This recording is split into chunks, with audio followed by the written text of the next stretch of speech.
pode fugir do bom combate, né? É verdade, Espírito. E quando Deus ele chama.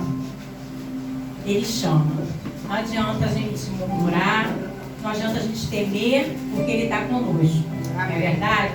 Gostaria que o Senhor abrisse em Atos, capítulo 16. E como foi dito, Atos, capítulo 16, versículo 16 ao 34. Atos, capítulo 16, versículo 16 a 34. Como foi dito, através dos louvores, através das saudações, tudo que foi dito nesta noite, Deus, na palavra dele, está se confirmando. E eu agradeço a Deus, porque teve momentos que eu falei, Deus, eu quero ler outra coisa. E aí, eu tenho tios pastores, graças a Deus, né? Minha família é evangélica. E aí eu falei assim, vamos lá, né? Meu tio pregou salmo. Eu falei, eu vou na pregação dele. Aí eu tô desde ontem perguntando meu tio, cadê aquela pregação sua, né? Eu não fiquei na pregação, porque eu tive que ir embora para casa domingo, mas ele ficou no recreio pregando. Meu tio, nada de mandar pregação para mim. Aí na hora que ele montou, que eu abri a Bíblia, Deus falou assim, ei, você não vai pregar isso aí não. Aí eu, poxa, tá tudo mastigado, né? Tudo... Aí eu, Jesus, o que o Senhor quer que eu pregue? E aí eu fui orando ao Senhor e Deus me deu Atos, capítulo 16. E o tema diz, Deus cuida de tudo. Aleluia! E o tema diz, Deus cuida de tudo. Glória a Deus! E aqui o tempo todo Deus está falando que Ele está cuidando de tudo, através de louvores, através de saudação. E eu falei, muito obrigado, Senhor. Muito obrigado por o Senhor estar falando desta forma no culto. Amém? Gostaria que a igreja prestasse bastante atenção. Versículo 16. Aconteceu que, indo nós à oração, nos saiu ao encontro uma moça que tinha espírito de adivinhação, a qual, adivinhando, dava grande lucro aos seus senhores. Esta, seguindo Paulo e a nós, clamava, estes homens que nós anunciam o caminho da salvação são servos de Deus Altíssimo. Ela afirmava. Versículo 18. Ela agiu assim por muitos dias, mas Paulo, aborrecido com isso, voltou-se e disse ao Espírito, em nome de Jesus Cristo, ordeno que saias dela. E na mesma hora ele saiu. Vendo seus senhores que sua esperança de lucro tinha acabado, prenderam Paulo e Silas e levaram à praça à presença dos magistrados. Apresentando-os aos magistrados, disseram, estes homens, sendo judeus, perturbam nossa cidade. Versículo 18. E nos põe costumes que não nos é lícito receber nem praticar, visto que somos romanos. A multidão se levantou unida contra eles, e os magistrados, rasgando-lhes as vestes, mandaram espancá-lo com varas. Depois dos espancamentos, muitos lançaram-nos na prisão, ordenando aos carcereiros que os guardasse com segurança. Este, tendo recebido tal ordem, os lançou num cárcere mais interior e prendeu-lhes os pés no tronco. Por volta de meia-noite, Paulo e Silas oravam e cantavam hinos a Deus, e os outros presos os escutavam. De repente, sobreveio tão grande terremoto que os alicerces dos cárceres se moveram e logo abriram todas as portas e se soltaram as correntes de todos. Versículo 27. Os carcereiros acordou e, vendo abertas as portas da prisão, sacou da espada e quis se matar, cuidando que os presos tivessem fugido. Paulo, porém, bradou, não te faças nenhum mal, pois todos estamos aqui. O carcereiro pediu luz, correu para dentro e e todo trêmulo prostrou os seus pés de Paulo e Silas. Tirando-se para fora, disse: Senhores, que me é necessário fazer para ser salvo? Eles responderam: crê no Senhor Jesus Cristo, e serás salvo tu e tua casa. No versículo 32 diz: E lhes pregaram a palavra do Senhor e a todos os da sua casa. Ele os tomou consigo naquela mesma hora da noite e levantou-lhes as feridas, e logo foi batizado, e ele e todos os seus. Então, levando a sua casa, lhe pôs à mesa e crendo em Deus, alegrou-se com toda a sua casa. Aleluia! Aqui fala sobre Paulo e Silas. Até que ponto esse testemunho tem transformado não só a minha vida, como a vida de vocês. A palavra de Deus, ela é transformada. Ela cura, ela liberta, ela salva. A palavra de Deus, ela muda a nossa família. Mas ela precisa ser colocada em prática. A fé, ela vem por ouvir. Ouvir o quê? A palavra do Senhor. Aleluia! Se você não nutrir a sua fé pela palavra de Deus, a gente vai o quê? Dar brechas a quem? Ao inimigo. Se você não nutrir a sua fé pela palavra de Deus, a gente dá brecha a quem? Ao inimigo. E o inimigo, ele não brinca de ser o inimigo. Ele está o tempo todo o quê? Ao nosso redor. É como ele foi despojado na cruz do Calvário por Jesus Cristo. Ele usa as armas que encontra. E que são essas armas que o inimigo encontra? Armas que nós mesmos deixamos brechas. Ele usa as armas que nós, no nosso dia a dia, a gente usa. A gente deixa brechas. Quais são essas armas? A falta de vigilância, o orgulho, a arrogância, a distração, a vaidade. O inimigo, ele rodeia a gente o tempo todo. E basta a gente se distrair. Ele vem ali, ó, rodeando a gente vai dando brecha e ele entra exatamente naquilo. O inimigo, ele usa o que a gente se disponibiliza para ele. E o que a gente faz? Culpamos o tempo todo o quê? O inimigo. Não é verdade? Mas a gente disponibiliza isso para ele. A gente dá brechas para ele.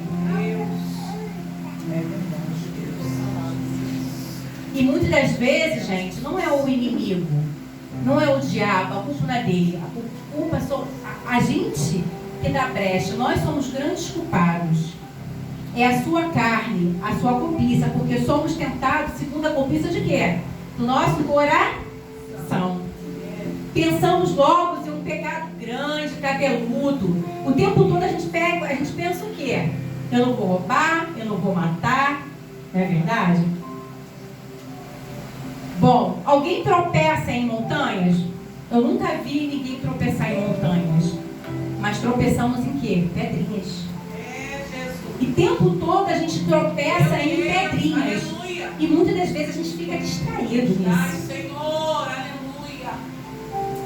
Oh, E com as coisas pequenas a gente se distrai. Nossa, e como a gente se distrai. Eu estava orando ao Senhor, falei, meu Deus, é verdade. Estou tão preocupada com coisas grandes e as coisas pequenas no meu dia a dia, eu me distraio. E é aí que entra o inimigo em nossas vidas. E muitas coisas acontecem em nossas vidas por causa disso. Por pequenas coisinhas que a gente se distrai. Nós não observamos. Estamos ficando cada vez raquíticos espiritualmente. Pesados, aflitos, angustiados, não é verdade? No nosso dia a dia a gente não fica assim? Aflitos, angustiados. Então a gente fica raquítico espiritualmente. E muitas das vezes a gente precisa o quê? De oração. Pedimos oração pelas nossas vidas. Porque muitas das vezes a gente está fraco até para orar pelo nosso próximo. Porque a gente está distraído no nosso dia a dia. Mas precisamos prestar atenção em nossas atitudes. Porque a fé, ela gera uma nova atitude em nossas vidas. Precisamos mudar. Deus, ele pede para eu mudar. Deus pede para que a igreja mude. Aleluia. Novas escolhas. Precisamos escolher, ter novas escolhas em nossas vidas. Não há tempo de murmurar. E aí a gente olha para esses dois homens, Paulo e Silas, aqui no texto. Eles tentaram orar em algum lugar. E Deus falou. Ele foi para um lugar, Paulo e Silas. Tentaram, aqui no texto ele fala, que eles tentaram orar em algum lugar. E Deus falou, ei, não é aí não. Eles foram para outro lugar orar. Aí Deus falou, ainda não é esse lugar. E o que Paulo e Silas fez? Como homens obedientes ao Senhor, não desistiram. Foram em outro lugar orar. E aí eles foram para Filipos, que é a cidade de Macedônia. Aí Deus confirmou a eles. E neste lugar eles passaram o que é, aqui no texto diz, alguns dias orando. E assim, quando ele entrou nesse lugar, eles se depararam com uma jovem. Aqui no texto relata, eu acabei de ler, que eles se depararam com uma jovem que vinha gritando, esses são os servos de Deus Altíssimo. E ela gritava o tempo todo nessa cidade. É verdade, eles são os servos de Deus Altíssimo. Mas Paulo, como um homem de Deus, que não é bobo nem nada, né? Paulo aqui, ele é um homem de Deus, ele não era bobo. E ele olhou alguma coisa diferente ali, naquele lugar, naquela cidade de Macedônia, principalmente dessa jovem. Ele sacou logo que atrás daquela jovem tinha um capiloto. Ele, isso não é normal não. Eu sou um homem de Deus, Deus está me mostrando. E olhou logo o capiloto na vida dela. Colocou a mão o quê? Na cabeça dela, repreendeu, orou e aquele capiloto fugiu. Aleluia. Claro que naquele momento Paulo se irritou, né? Por quê? Ela era vista como uma fonte da verdade naquela cidade. Ela era vista naquele lugar. E a única fonte da verdade somente é Deus. Aleluia. E Deus olhou, e Paulo olhou aquilo e falou, não, eu vou tirar esse capiloto dela. Tá pensando o quê? O meu Deus, ele é o dono da verdade. E naquele mesmo momento aquele capiloto saiu. Então o que Deus quer falar através dessa palavra? Que já falou aqui no altar. Não interessa o que os homens pensam de vocês. Não interessa que o mundo pensa da missionária Mona Lisa. Não interessa. A sua vida, o que interessa é o que Deus pensa de você. Isso é o que interessa. E isso é um exemplo de vida para minha vida. Antes, quando eu não tinha intimidade com o Senhor, eu me preocupava muito com o que as pessoas pensavam na minha vida. Principalmente no meu casamento, tudo. Nossa, eu não vivia. Sabe por que eu não vivia? Porque eu não tinha intimidade com o Senhor. Meu Deus. E a vida, ela te ensina. No meio da tempestade, no meio da tribulação, pode ser qual for. Doença, financeiro, casamento, Deus, ele te ensina.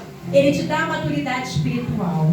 E desde o momento quando você coloca a sua vida espiritual na mão do Senhor, que você busca, Deus, ele te capacita.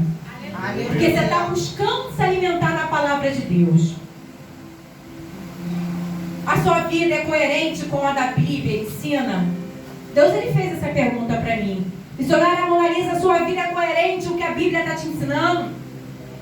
As pessoas veem você, Deus em você. Porque não é só estar dentro da igreja. Você tem que dar testemunho no seu trabalho, na sua faculdade, dentro da sua parentela. Não é mole. Mas você precisa. As pessoas precisam ver Deus em vocês. Ou a gente está ficando muito popular para o mundo ineficaz para Deus? Será que a gente está ficando muito popular para o mundo ineficaz para Deus? Muitas das vezes eu falo, Senhor, não me deixa ser ineficaz para você, para o Senhor. Não me deixa ser popular para o mundo, porque eu não quero. Não quero, não vai me acrescentar em nada. Nada. Eu não quero nada que pertence nesse mundo. E nesta noite Deus tem perguntado isso para vocês. Vocês estão preocupados em ser popular lá fora e ineficaz para Deus? Deus, ele nos usa não pelo que vós somos, e sim pelo que Ele é fiel, Ele é gracioso, Ele é misericordioso. Ele que flui em cada um de nós. É essa a mensagem que Ele quer nesta noite. Aleluia. Somente Ele. Glória a Deus. E aí eu pergunto para a igreja, tem alguém vivo aí essa noite? Aleluia. Amém? Tem alguém morto? Graças a Deus. Ufa. Senhor, muito obrigado. Não tem ninguém morto. Então, Deus quer fazer alguma coisa em você. Ou através de você. Se não tem ninguém morto na igreja, Deus ele quer fazer alguma coisa com você. Ou através de você. Então, não há tempo de murmurar. Não há tempo de dormir na palavra do Senhor.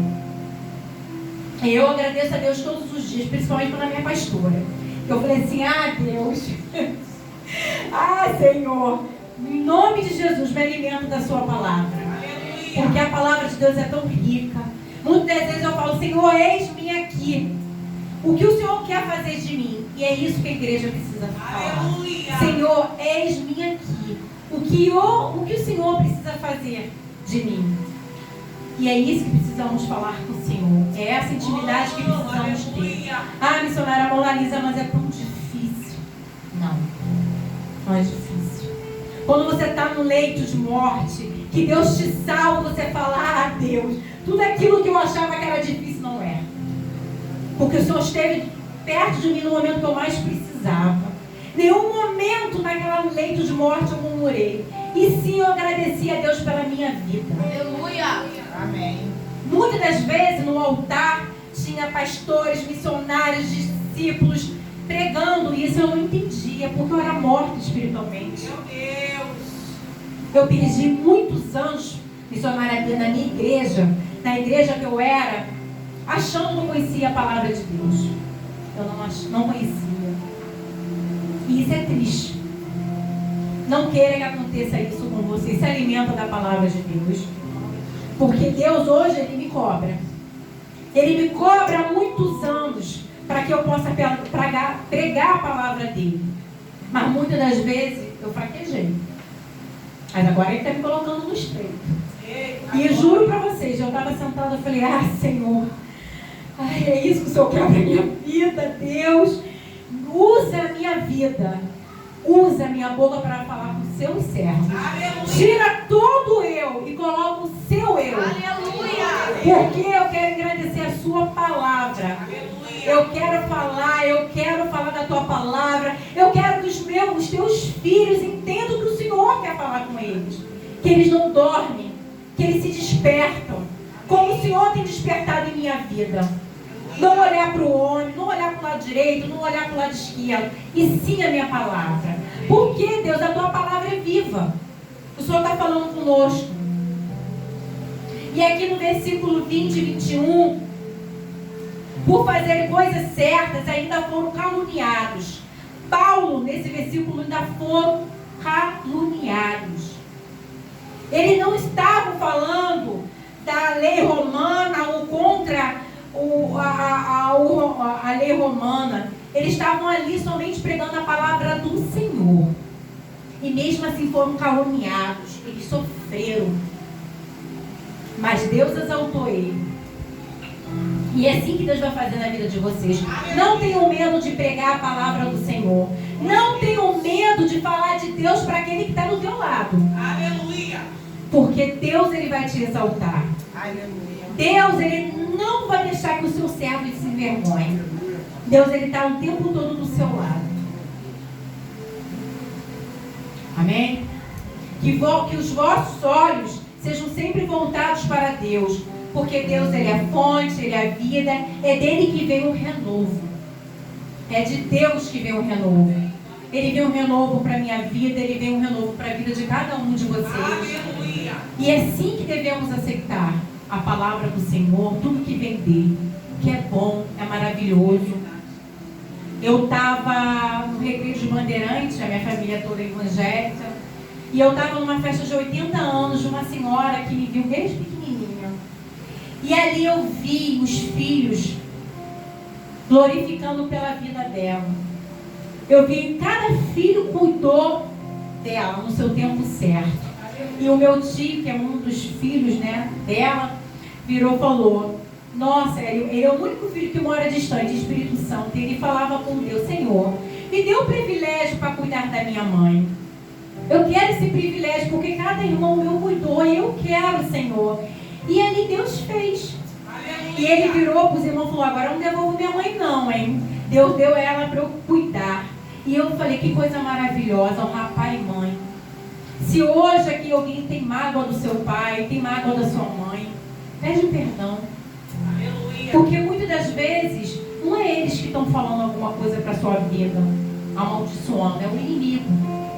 Então precisamos orar pela vida dos nossos. Precisamos não só orar pelos nossos problemas, precisamos orar pela vida dos nossos tios, pela vida das nossas irmãs, pela vida dos nossos pais, de toda a parentela. Porque precisamos fazer a diferença. Aqui diz, Deus diz que precisamos fazer a diferença. Aleluia. Através dos louvores que foram falados aqui, foram cantados aqui, louvados aqui, através das palavras de saudação. Precisamos ser diferente. Precisamos buscar. E assim eu peço não só pela minha vida, a vida de cada um de vocês. E eu repito, Deus, Ele é a fonte, Ele é vida e é o renovo. E tudo que foi falado aqui, foi falado porque Deus permitiu que falasse. E eu gostaria que os irmãos meditassem em Atos, capítulo 16. Eu li ele todo. Eu falei: Senhor, que versículo. E olha que eu queria ler outro, hein? Eu falei: muito obrigada, Senhor. Que eu possa passar essa mensagem para que teus filhos possam entender e fazer a diferença no seu evangelho. E agradeço aqui a minha rica oportunidade. Em nome do Senhor Jesus.